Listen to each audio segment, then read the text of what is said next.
spoke so passionately about things that they were in favor of or not in favor of, and sometimes it would get a little bit heated, and you could feel the tension beginning to rise in the room, and then inevitably, in that moment, someone would step up to the microphone and say, I just would like to remind us that we're gathered here together to try to be church, to try to be the face of God, to try to be the face of goodness. And I would like to ask if we might be led by one of our national leaders in a prayer to recenter ourselves, or in a moment of silence to reflect and try to find that place of love that we seek to be in. Every single time, holding ourselves to a higher standard. The way it's been isn't good enough. We must leave those temple walls behind. And then that moment on Friday morning last week, when I was sitting with about 100 other members in discernment, so people who are in school like me, or sort of in the search process of just finishing school and seeking to be ministers in the United Church of Christ.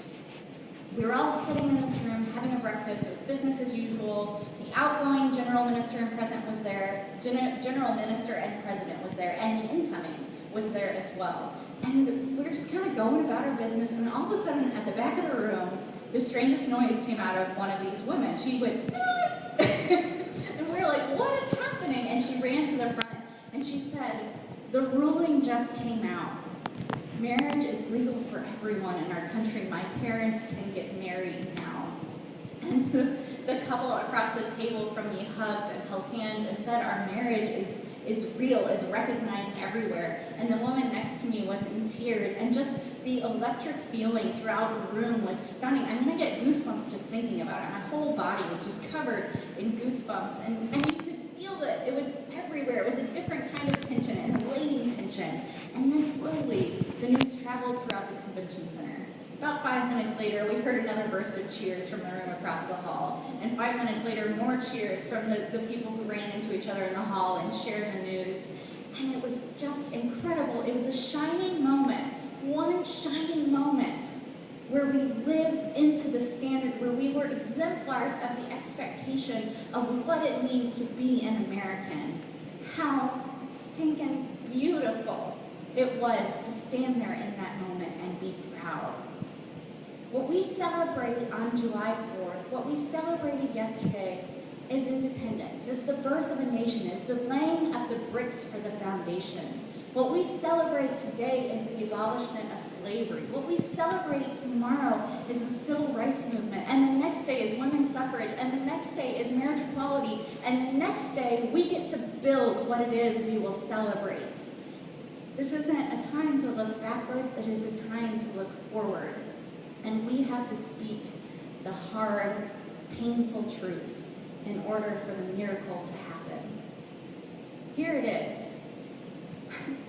After one of the black men was shot in one of the shootings, and there were protests, one which turned into a riot, and CBS was burned, it was everywhere on the news. You couldn't look at a paper, at a news station, at an online news source without seeing that CBS that got burned. Last week, in response to people being shot in a hate crime in a church, 7 historic black churches have been burned. 7 churches have been burned in response to a hate crime against the population, whose churches are now being burned. And I've seen a small blip about it.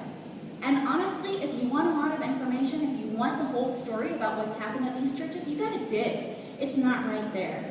And the truth of the fact that 1 CBS burning and 7 black churches burning, our country is broken. We have to state out loud. We have to be able to stand and say the difficult, the painful, the humiliating, the infuriating truth that Black Lives Matter and our country doesn't act like this is true. That's hard. That's a brokenness that doesn't have an easy fix. And so we must say it, and we must be present. We must be witnesses to the lives that matter, for these lives that matter, and we have to speak out. We have to be present. Show up at the protests, write letters to our government, do whatever we can, show people the truth of the matter. We have to do the nitty-gritty, the painful, in order for the miracle to break loose. It's just a must. Amazing Grace was an interesting choice. And it was only this past couple of days when I saw Madison Jordan's update about the show that he's working on, entitled Amazing Grace, that I remembered the story about John Newton, the man who wrote the song. He owned slaves.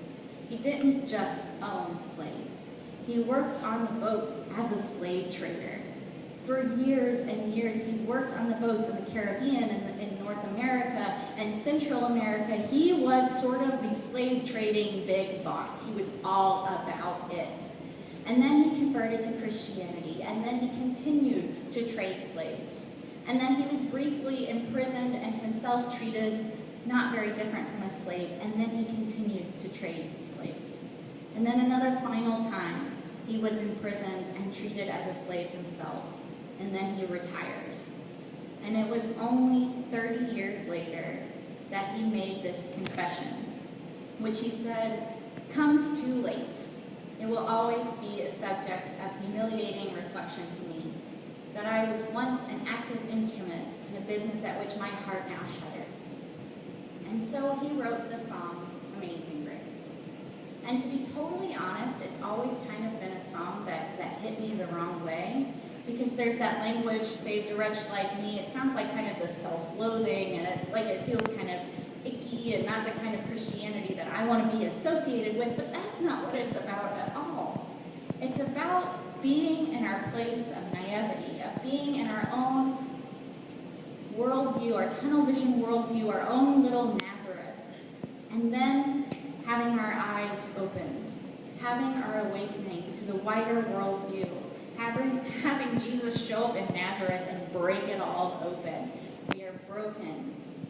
And yet, in that opening, in that awakening, rather than finding despair and a loss of hope, we find grace. We find the will to carry on, the will to take hope, goodness, and the grace that we are called to. We find that we must take that into the world.